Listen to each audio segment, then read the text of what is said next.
नफरत की कुल्हाड़ी से कटकर इस इंसानियत के ना जाने और कितने टुकड़े होंगे। कांटेदार तार तो सिर्फ जमीन पर खींचे थे, पर ये दिलों के भीतर रोज खींचने वाली सरहदें आखिर कब रुकेंगी। वक्त की अदालत से आज एक ही सवाल गूंज रहा है, आखिर कितने पाकिस्तान और बनेंगे। नमस्कार दोस्तों, साहित्य के इस बेहद खास और गंभीर एपिसोड में आप सभी का स्वागत है। आज हम एक ऐसी किताब के पन्ने को पलटने जा रहे हैं जो सिर्फ कागज पर छपी हुई कोई कहानी नहीं, ये एक जख्म है। एक ऐसा जख्म जो वक्त की छाती पर इतिहास ने दिया था और जिसकी टीस आज भी हम अपने आसपास महसूस कर सकते हैं। हम बात कर रहे हैं आधुनिक साहित्य के स्तंभ कमलेश्वर जी के उस कालजीय उपन्यास की, जिसने सांप्रदायिकता, नफरत और इंसानी बंटवारे के चिथड़े उड़ा दिए थे। उपन्यास का नाम है कितने पाकिस्तान। दोस्तों, साल 2000 में जब यह उपन्यास पहली बार छपकर सामने आया तो इसने साहित्य जगत ही नहीं बल्कि बौद्धिक जगत में भी एक तहलका मचा दिया था। साल 2003 में इसे देश के सर्वोच्च साहित्यिक सम्मान साहित्य अकादमी पुरस्कार से नवाजा गया। लेकिन इस किताब की अहमियत किसी पुरस्कार से कहीं बढ़कर है। अक्सर जब हम पाकिस्तान शब्द सुनते हैं तो हमारे दिमाग में एक देश का नक्शा उभरता है, एक सरहद उभरती है, कांटेदार तार उभरते हैं।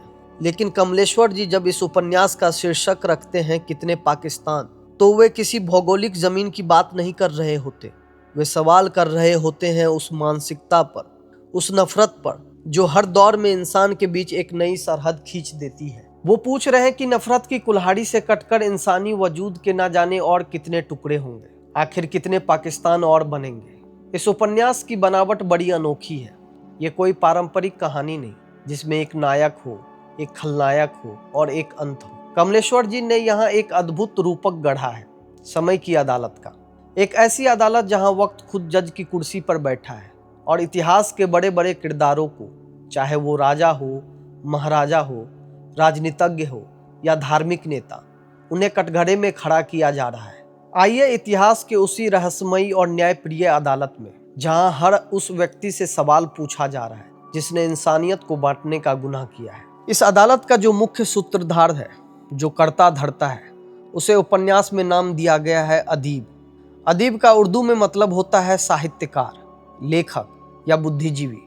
कमलेश्वर जी ने अदीब के रूप में खुद को, या कह ले कि हर उस संवेदनशील इंसान को खड़ा किया है जो समाज की गिरावट को देखकर तड़प उठता है। ये अदालत किसी शहर की इमारत में नहीं लगी है। ये वक्त और स्पेस से परे एक ऐसी जगह है जहां भूतकाल, वर्तमान काल और भविष्य काल सब एक साथ मिल गए हैं। यहाँ ना कोई गवाह झूठी कसम खा सकता है, ना ही कोई वकील चालाकी से इतिहास के पन्ने को बदल सकता है। अदीब इस अदालत में मुंसिफ की भूमिका में है, यानी जज की भूमिका में। उसके सामने जो कटघरा है वो इतना विशाल है कि उसमें सदियां समा सकती है।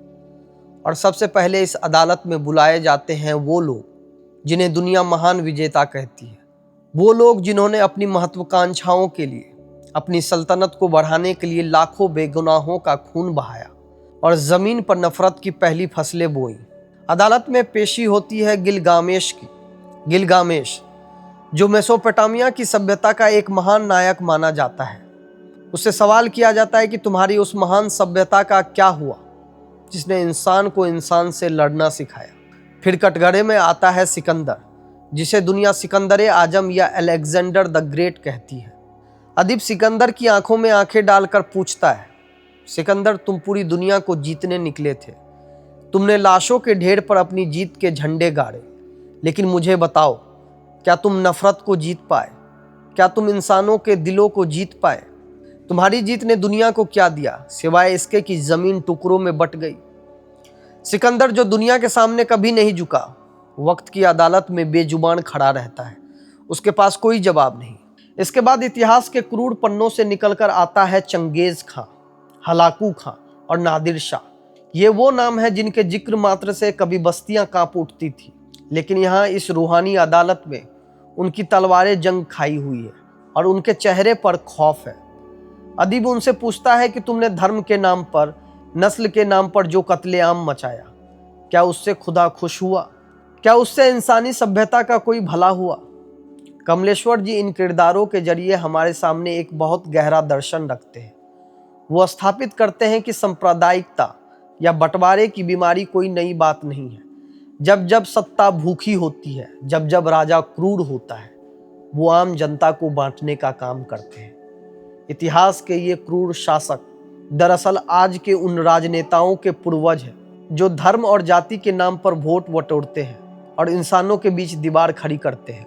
अब ये अदालत मुड़ती है हिंदुस्तान के इतिहास की तरफ। कमलेश्वर जी जानते हैं कि भारत की तासीर हमेशा से ऐसी नहीं थी जैसी आज दिखती है। ये सूफियों और संतों की जमीन रही है। इसलिए इतिहास की इस अदालत में सिर्फ क्रूर शासक ही नहीं आते, बल्कि यहाँ मिथक और हकीकत का एक ऐसा संगम होता है जो हमें भीतर तक झकझोर देता है। अदालत में गवाही के लिए बुलाया जाता है मर्यादा पुरुषोत्तम श्री राम को। राम जो त्याग और मर्यादा के प्रतीक है, इस अदालत में एक गवाह के रूप में आते हैं। लेकिन वो राम कौन है? वो राम नहीं है जिन्हें आज की राजनीति ने एक हथियार बना दिया है। वो कमलेश्वर के राम है जो खुद दुखी है, जो खुद पीड़ित है। राम अदालत में आकर अपनी व्यथा बयां करते हैं। वे कहते हैं कि जिस अयोध्या को उन्होंने प्यार और न्याय की नगरी बनाया था, आज उसी अयोध्या के नाम पर नफरत की दीवारें चुनी जा रही है। राम कहते हैं, मुझे मर्यादा में बांधा गया, लेकिन आज मेरी मर्यादा की धज्जियां उड़ाई जा रही है। मेरे नाम पर जो खून बहाया जा रहा है उसमें मेरी कोई सहमति नहीं। अदीब के सामने राम का ये बयान दरअसल उस सांप्रदायिक राजनीति पर एक करारा तमाचा है जो भगवान और धर्म को ढाल बनाकर अपने स्वार्थ सिद्ध करती है। कमलेश्वर जी दिखाते हैं कि अगर आज राम खुद लौट आए तो वो उस नफरत को देखकर रो पड़ेंगे जो उनके नाम पर फैलाई जा रही है। राम के बाद इस अदालत में कबीर आते हैं, नानक आते हैं और बुल्ले शाह आते हैं। ये वो लोग हैं जिन्होंने हमेशा जोड़ने की बात की। कबीर आकर अपनी साखियां सुनाते हैं और पूछते हैं कि हिंदू मुए राम कही, मुसलमान खुदाई, कहे कबीर सो जीवता, जो दूहों के निकट ना जाई।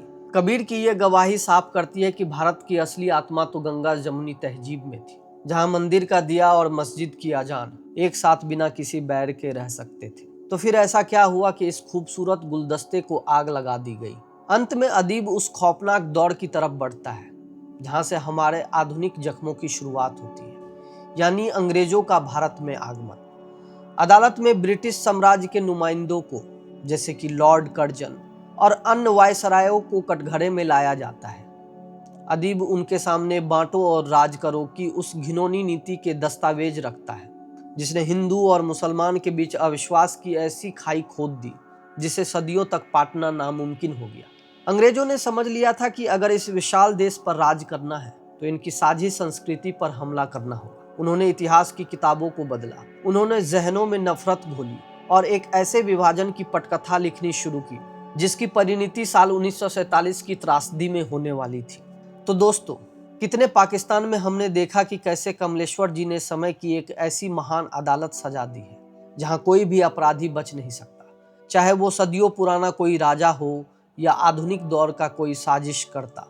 यहाँ इतिहास के पन्ने खुद गवाही दे रहे हैं कि नफरत हमेशा ऊपर से थोपी जाती है, सत्ताधारियों द्वारा, जबकि उसकी कीमत हमेशा आम इंसान को अपनी जान और अपने घर को गंवाकर चुकानी पड़ती है। लेकिन कहानी अभी सिर्फ शुरू हुई है। अभी तो अदीब को उस सबसे बड़े जख्म की परतें खोलनी है जिसका दर्द आज भी हमारे उपमहाद्वीप के रगों में बह रहा है। लेकिन अब इतिहास की वो सुलगती हुई सुई आकर ठहर गई है 20वीं सदी के उस सबसे काले साल पर जिसे हम और आप सन 1947 के नाम से जानते हैं। 1947 एक ऐसा साल जो कागज पर तो आज़ादी का जश्न लेकर आया था, लेकिन हकीकत में वो करोड़ों इंसानों के लिए एक अंतहीन मातम की शुरुआत था। वक्त की अदालत में अब उन राजनेताओं, उन कूटनीतिज्ञों और उन सांप्रदायिक ताकतों को कटघरे में खड़ा किया जा रहा है जिन्होंने एक साझी तहजीब के सीने पर नफरत का खंजर घोंप दिया था। अदीब इस अदालत में भारत के विभाजन के दस्तावेज खोलता है। कटघरे में मोहम्मद अली जिन्ना, जवाहरलाल नेहरू, सरदार पटेल और सबसे बढ़कर उस ब्रिटिश हुक्मरान लॉर्ड माउंटबेटन को लाया जाता है जिसने सिर्फ कुछ ही दिनों के भीतर एक पूरे उपमहाद्वीप के 2 टुकड़ों में काटने का नक्शा तैयार कर दिया था। अदीब बहुत तीखे सवाल पूछता है। वो पूछता है, जब रेड क्लिफ नाम का एक अंग्रेज अफसर जिसे भारत के भूगोल, यहाँ की संस्कृति, यहाँ के गांव का कोई इल्म नहीं था, एक बंद कमरे में बैठकर कागज पर एक लकीर खींच रहा था, तब तुम सब क्या कर रहे थे? क्या तुम्हें अंदाजा था कि वो लकीर किसी कागज पर नहीं बल्कि इंसानों के जिस्मों पर, उनके आशियानों पर, उनकी आत्माओं पर खींची जा रही थी? इतिहास के ये बड़े बड़े नाम अदालत में बेबस नजर आते हैं। सत्ता की भूख और जल्दबाजी में लिए गए फैसलों की गवाही जब इतिहास खुद देने लगता है तो राजनीति के बड़े बड़े बुत ढह जाते हैं। कमलेश्वर जी यहाँ किसी एक व्यक्ति को दोषी नहीं ठहराते, बल्कि वे उस समूची राजनीतिक व्यवस्था पर उंगली उठाते हैं जो आम जनताओं की भावनाओं की बलि चढ़ाकर अपनी गद्दियां सुरक्षित करती है। दोस्तों, उपन्यास का ये हिस्सा हमें इतिहास के उन गलियों में ले जाता है जहां से आज भी चीखें सुनाई देती है। अदीब की अदालत में अब राजा महाराजा नहीं, बल्कि आम लोग गवाही देने आते हैं। वे लोग जिन्हें रातों रात शरणार्थी बना दिया गया। अदालत में एक बूढ़ा बाप आता है जिसकी आंखें रोते रोते सूख चुकी है। वो बताता है कि कैसे कल तक जो उसका पड़ोसी उसका भाई था, आज वो हाथ में तलवार लिए उसके घर के बाहर खड़ा था। वो बताता है कि कैसे वाघा और हुसैनी वाला की सरहदों पर लाशों से पटी हुई ट्रेनें आ रही थी। अमृतसर से लाहौर और लाहौर से अमृतसर जाने वाली उन ट्रेनों में इंसानों की जगह सिर्फ कटी हुई लाशें भरी थी और उन डिब्बों पर खून से लिखा था आज़ादी का तोहफा। कमलेश्वर जी लिखते हैं कि विभाजन सिर्फ जमीन का नहीं हुआ था, विभाजन हुआ था मानवीय संवेदनाओं का। जो औरतें कल तक साझी शादियों में मंगल गीत गाती थी, उन्हें अगवा कर लिया गया, बच्चों को संगीनों पर टांग दिया गया। अदीब पूछता है, ये कैसा पाकिस्तान बना और ये कैसा हिंदुस्तान आजाद हुआ जहां आजादी की कीमत औरतों की अस्मत और बच्चों के खून से चुकाई गई। उपन्यास में शरणार्थियों के शिविरों का जो दृश्य खींचा गया वो दिल दहला देने वाला है। कीचड़, भूख, बीमारियां और सबसे बढ़कर अपने ही देश में बेगाने हो जाने का वो गहरा अकेलापन। कमलेश्वर जी इस मर्म को बहुत ही खामोशी से उभारते हैं कि जो लोग अपना घर, अपनी मिट्टी, अपने पुरखों की कब्रें छोड़कर सरहद के इस पार या उस पार गए, उनका आधा वजूद तो वहीं छूट गया। वे शरीर से तो बच गए लेकिन भीतर से हमेशा के लिए मर गए। अदालत में ये बात साबित हो जाती है कि नफरत की इस जंग में ना हिंदू जीता ना मुसलमान जीता। अगर कोई हारा तो वो सिर्फ और सिर्फ इंसानियत थी। लेकिन दोस्तों, कितने पाकिस्तान सिर्फ एक राजनीतिक उपन्यास नहीं, इसमें एक बेहद खूबसूरत और उतनी ही दर्दनाक प्रेम कहानी भी बुनी गई है जो इस पूरे उपन्यास की रूह है। ये कहानी है खुद अदीब के निजी जीवन की, उसकी जिंदगी में आई दो औरतों की, सलमा और परवीन। सलमा और परवीन सिर्फ दो किरदार नहीं, वे कमलेश्वर जी की रचनात्मक में दो संस्कृतियों, दो मुलाकातों और नफरतों के बीच दबी मोहब्बत के प्रतीक है। सलमा जो अदीब का पहला और बेहद पवित्र प्रेम है, वो एक मुस्लिम लड़की है। दोनों के बीच जो रिश्ता है वो रूहानी है, जिसमें शब्दों से ज्यादा खामोशियों की जुबान है। लेकिन जब विभाजन का भूचाल आता है तो मजहब की दीवार खड़ी हो जाती है। सलमा का परिवार रातों रात पाकिस्तान जाने का फैसला करता है। विभाजन के उस खौफनाक मंजर के बीच अदीब और सलमा की वो आखिरी मुलाकात हिंदी साहित्य के सबसे भावुक दृश्यों में से एक है। सलमा अदीब से कहती है, क्या हमारी मोहब्बत इस लकीर से छोटी है? क्या मेरा खुदा और तुम्हारा ईश्वर हमें एक नहीं होने दे सकता? लेकिन सियासत के शोर में इन दो प्रेमियों की आवाज दब जाती है। सलमा चली जाती है और उसके जाने के साथ ही अदीब के भीतर का एक हिस्सा हमेशा के लिए खामोश हो जाता है। सालों बाद अदीब की जिंदगी में परवीन आती है। परवीन जो आधुनिक है, समझदार है, लेकिन उसके भीतर भी विभाजन की जख्मों की एक लंबी दास्तान है। परवीन और अदीब का रिश्ता एक दूसरे के जख्मों पर मरहम लगाने जैसा है, लेकिन अदीब के दिल के किसी कोने में सलमा की याद हमेशा एक सुलगती हुई चिंगारी की तरह बची रहती है।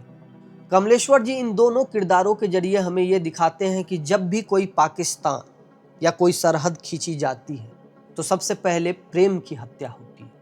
वे पूछते हैं कि जो मोहब्बत सरहदों को नहीं मानती, उसे ये समाज क्यों नहीं कबूल कर पाता। सलमा और परवीन की बेबसी दरअसल उन लाखों प्रेमियों की बेबसी है जिनकी प्रेम कहानियों को इतिहास ने अपने खूनी पन्नों के नीचे हमेशा के लिए दफन कर दिया। तो दोस्तों, कितने पाकिस्तान में हमने देखा कि कैसे सन 1947 का वो विभाजन सिर्फ इतिहास की एक घटना नहीं थी, बल्कि वो एक ऐसा सिलसिला था जिसने हमारे वर्तमान को भी जकड़ लिया। हमने देखा कि कैसे सरहदें सिर्फ जमीन पर नहीं खींची, बल्कि इंसान के दिलों में, उनकी प्रेम कहानियों में और उनके जज्बातों में भी खिंच गए। लेकिन अदालत की कार्रवाई अभी खत्म नहीं हुई। अब अदीब को उस सबसे बड़े और सबसे डरावने सवाल का सामना करना है जो इस उपन्यास का क्लाइमैक्स है। वो सवाल ये है कि क्या 1947 में खींची वो लकीर आखिरी लकीर थी, या आज भी हमारे अपने शहरों में, हमारे अपने मोहल्लों में और हमारे खुद के भीतर ना जाने कितने पाकिस्तान रोज बन रहे हैं और रोज खिंच रहे हैं। कमलेश्वर जी हमें एक ऐसे मोड़ पर लाकर खड़ा करते हैं जहां उपन्यास सिर्फ एक कहानी नहीं रह जाता, बल्कि एक आईना बन जाता है। एक ऐसा आईना जिसमें जब हम अपना चेहरा देखते हैं तो हमें डर लगने लगता है। अदीब की अदालत में अब उन आधुनिक सांप्रदायिक ताकतों, दंगाइयों और नफरत फैलाने वाले तत्वों को कटघरे में लाया जाता है जो आज के दौर में इंसानों को बांट रहे हैं।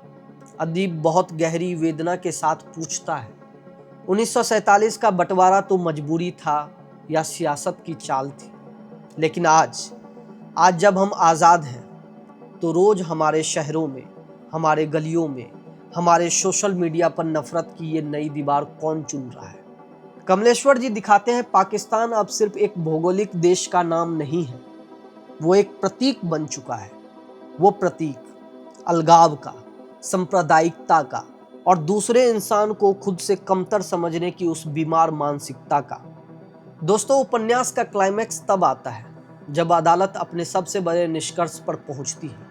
अदीब के सामने ये कड़वा सच उजागर होता है कि सरहद पर जो कांटेदार तार खींचे गए थे वो तो सिर्फ जमीन को बांट पाए थे। असली त्रासदी तो ये है कि वो जहरीला बीज इंसानी जहन में बो दिया गया था। कमलेश्वर जी पूछते हैं, जब एक हिंदू किसी मुसलमान से नफरत करता है, या जब एक मुसलमान किसी हिंदू के वजूद को बर्दाश्त नहीं कर पाता, तो क्या वो अपने भीतर एक नया पाकिस्तान नहीं बना रहे होते? जब एक इंसान अपनी जाति, अपने धर्म या अपनी भाषा के अहंकार में चूर होकर दूसरे इंसान को अछूत या पराया मान लेता है, तो वहीं पर एक और विभाजन का जन्म होता है। इस उपन्यास का सबसे बड़ा दर्शन यही है। कितने पाकिस्तान का मतलब ये पूछना है कि नफरत की ये फैक्ट्री कितने टुकड़े करेंगी। अदालत में आधुनिक युग की त्रासदियों को भी लाया जाता है। बाबरी मस्जिद का ढाया जाना, मुंबई के दंगे, गोधरा कांड और दुनिया भर में होने वाले नस्लीय और धार्मिक कत्लेआम। अदीब इन सभी घटनाओं की फाइलों को एक दूसरे से जोड़कर दिखाता है। वो साबित करता है कि चाहे नादिर शाह का दौर हो, हिटलर की गैस चैम्बर हो या आज के दौर के सांप्रदायिक दंगे, इन सब के पीछे की मानसिकता एक ही है। वो मानसिकता है इंसानियत को टुकड़ों में बांटकर अपनी सत्ता का महल खड़ा करना। उपन्यास में कमलेश्वर जी लिखते हैं कि आम इंसान कभी दंगा नहीं चाहता। आम हिंदू और आम मुसलमान तो सिर्फ 2 वक्त की रोटी और अपने बच्चों का सुरक्षित भविष्य चाहता है। लेकिन नफरत का ये कारोबार ऊपर से संचालित होता है और आम इंसान इसका ईंधन बन जाता है। और फिर वो घड़ी आती है जब समय की अदालत अपना अंतिम फैसला सुनाने जा रही है। पूरी अदालत में एक सन्नाटा पसरा हुआ है। सदियों के गुनहगार, राजा, नेता और इतिहास के पन्ने सांस रोके खड़े हैं। अदीब जज की हैसियत से अपना फैसला लिखना शुरू करता है, लेकिन यह फैसला किसी को जेल भेजने या फांसी पर लटकने का नहीं है। इतिहास को फांसी नहीं दी जा सकती, इतिहास से सिर्फ सबक लिया जा सकता है।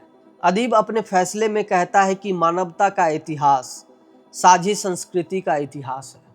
नदी कभी अपना पानी पीने वाले का मजहब नहीं पूछती, हवा कभी सरहदें देखकर नहीं बहती और धरती कभी इंसानों में फर्क नहीं करती। तो फिर इंसान क्यों इस कुदरत के नियम के खिलाफ जाता है? फैसले की रूह यह है कि सांप्रदायिकता का इलाज किसी नए कानून में नहीं, बल्कि इंसानी दिल के भीतर छिपी करुणा और प्रेम में है।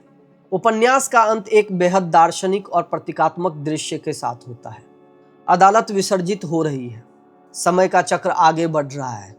अदीब अपने टेबल पर अकेला बैठा है, उसकी आंखों में आंसू है, लेकिन उन आंसुओं में निराशा नहीं, बल्कि एक उम्मीद की चमक है।